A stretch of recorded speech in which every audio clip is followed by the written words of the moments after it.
ಎಲ್ರಿಗೂ ನಮಸ್ಕಾರ. ನೀವು ನೋಡ್ತಾ ಇದ್ದೀರಾ DVG ವಾಯ್ಸ್. ನಾನು ನಿಮ್ಮ ಕರಿಯಪ್ಪ.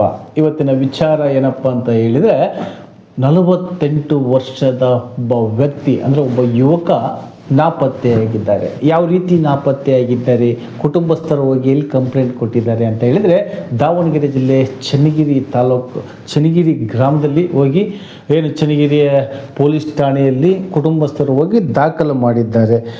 ಏನಪ್ಪ ವಿಚಾರ ಅಂತ ಹೇಳಿದರೆ, ಇವರು ಪಾವಗಡ ತಾಲೂಕಿನ ಲಿಂಗದಳ್ಳಿ ಗ್ರಾಮದಲ್ಲಿ ಆರೋಗ್ಯ ನಿರೀಕ್ಷಕನಾಗಿದ್ದರು ಶಿವಮೂರ್ತಿಯವರು.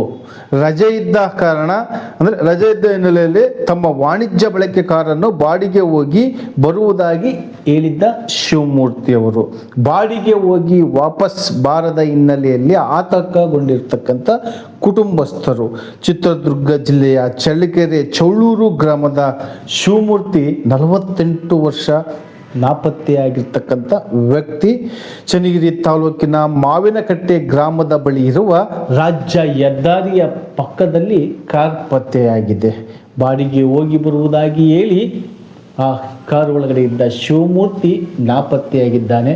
ಈಗಾಗಲೇ ಪೊಲೀಸ್ನವರು ಎಲ್ಲ ಕಡೆಗೂ ಮಾಹಿತಿಯನ್ನು ಕಳಿಸಿರ್ತಾರೆ. ಕುಟುಂಬಸ್ಥರನ್ನು ಸಹ ಒಂದು ಪೊಲೀಸ್ ಠಾಣೆಗೆ ಹೋಗಿ ದೂರು ಕೊಟ್ಟಿರ್ತಾರೆ. ಎಲ್ಲಿ ಈ ಶಿವಮೂರ್ತಿ ಯಾರಿಗಾದರೂ ಕಂಡ್ರೆ ಕುಟುಂಬಸ್ಥರಿಗೆ ತಿಳಿಸುವ ಒಂದು ವ್ಯವಸ್ಥೆಯನ್ನು ಅಥವಾ ಚನ್ನಗಿರಿ ಪೊಲೀಸ್ ಠಾಣೆಗೆ ತಿಳಿಸುವ ವ್ಯವಸ್ಥೆಯನ್ನು ಮಾಡಿ ಅಂತ ಹೇಳಿ ನಾನು ಈ ವಿಡಿಯೋ ಮುಖಾಂತರ ತಮ್ಮಲ್ಲಿ ಮನವಿ ಮಾಡಿಕೊಳ್ತಾ ಇದ್ದೇನೆ. ಯಾಕೆಂದರೆ ಇದು ನಿಮ್ಮದೇ ಧ್ವನಿ, ನಿಮ್ಮದೇ ಶಕ್ತಿ. ನಮಸ್ಕಾರ.